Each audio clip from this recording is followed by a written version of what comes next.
Yeah. Yeah, And I would feel real sorry for the guy that decided to put copper gutters or flashing on his roof. Yeah. But you got to take into consideration too, at that time and point, you had uh, scrap yards that were buying the copper. In this Yeah. situation, there isn't going to be scrap yards buying the copper. Right. There will be people out there, merchants and whatever have you, that are going to deal with predominantly silver. Mm. As I said, I don't see gold holding up as long as what silver will. Well, I think probably the gold coin might buy you an automobile and a full tank of gas with it, but that's as far as it goes. Yeah, right. The big ticket items. You're not going to be able to buy a house with it. I mean, the best thing, probably the best use of gold and silver in an emergency situation is to tie the purchase of something to it. In other words, if I sold my house and the area was still populated and in demand, I could put my house up for sale for the equivalent value of 60 gold coins, $20 gold pieces, or 60 $50 gold pieces, or something like that. 60 ounces of gold. That's what my house will sell for. That might be $60,000, or it might be $600,000. I don't know. But well, that depends on how far gold is going to increase in value. A lot of people are speculating it's going to hit the $4,000 or $5,000 mark, but I think by the time it hits that mark, it's going to be predominantly rendered useless, except for those who can afford to purchase it. I see silver as being the future currency more so than even gold.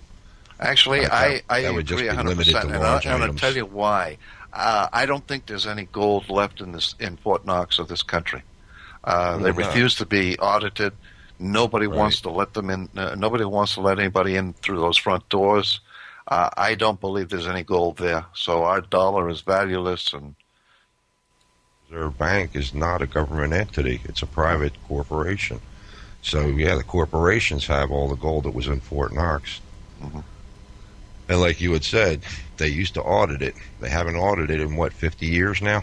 Yeah. So they're just guarding an empty warehouse or an empty vault. Which is probably why gold is so expensive now, because there is none of it here. Yeah, but how would your average person get enough gold? I mean, you're talking over $1,000 for a couple ounces of gold. I mean, your average part-time, person just can't. You know what I mean? Yeah, it's $1,200 or $1,100 now. I thought it was 12. Okay. No, it's close to 1,100. It came down a little bit. Yeah, the last time I saw the price of gold, it was like 11 something. Yeah. Right. Yeah. Well, one of the things you have to look at is what other countries and what other societies have done when their money has gone berserk and become valueless. It's happened in Germany after World War I. It's happened in Argentina a couple of times. It's happened in Chile. There was one time in the 80s where in Argentina, I was told by an Argentine that he had to come up here to escape the inflation, and his parents were earning their money. They'd get their check on Friday. By Saturday morning, it was completely gone, and they had purchased food items or things that they needed in the house. Mm.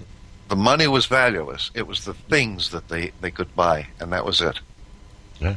Well, many of the countries, even today, you look at even small countries like Trinidad and like South America, Argentina, even Mexico, their money is inflated to the point that it costs you thousands of pesos to get a loaf of bread.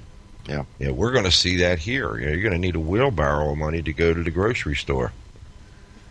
I was looking in a Trinidad publication a couple weeks back, and a set of bunk beds cost over $30,000 of their money. Wow. You can imagine spending $30,000 here for a set of bunk beds, and No these were the way. cheap pine bunk beds. Mm. Well, I'm not sure, but I think it might be Zimbabwe in the old Rhodesia in Africa. Their money is so useless that weekly the bank has to print larger and larger notes because people are getting sick of carrying all this money. And I think you're right. In That's Germany, where they it's used to carry around their money in wheelbarrows, and they were lucky if their wheelbarrow full of money bought a wheelbarrow full of bread. right. Yep. And that's what it's going to boil down to here. You know, contrary to all the stimulus nonsense that they're throwing out, they're just prolonging the inevitable for the ignorant. That's all they're doing. They don't want the people to panic yet. And in the interim, these people that are in these government entities are gathering wealth hand over fist for themselves. And surprising enough, if you really look into their personal finances, I've noticed there were some people online that did, they're converting it to gold and silver.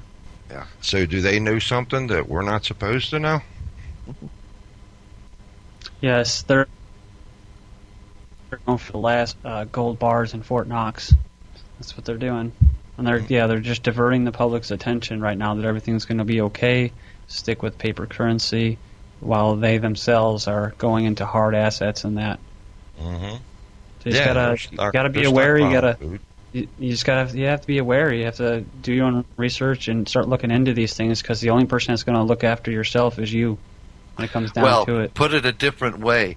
The person that's going to take the best care of you is you. Exactly. Well said. It said we could cover a little bit more about other options outside of gold and silver. We were talking about earlier, like tobacco and alcohol. Oh, yeah. You know, what are some of the other things that people can barter with? Well, when I was talking about skills, that would be another one.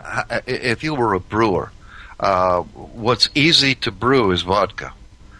You can brew vodka out of anything, from rye to wheat to potatoes, to everything, and you can make some pretty good stuff. And if you know how to do that and you can get the materials for it, you'll be in demand. I was going to ask you guys too. What about hunting? Some people are, they've been hunting for years. Some of us have never been hunting before, but how is that going to work as far as hunting and providing meat, providing furs? I mean, is that going to come back into play? Well, stop and think about it, Darko. How many people do you think are going to be out there hunting? If you only have 1 in 28 hunters today that are bagging a deer, how many deers do you think are going to be available when everything collapses?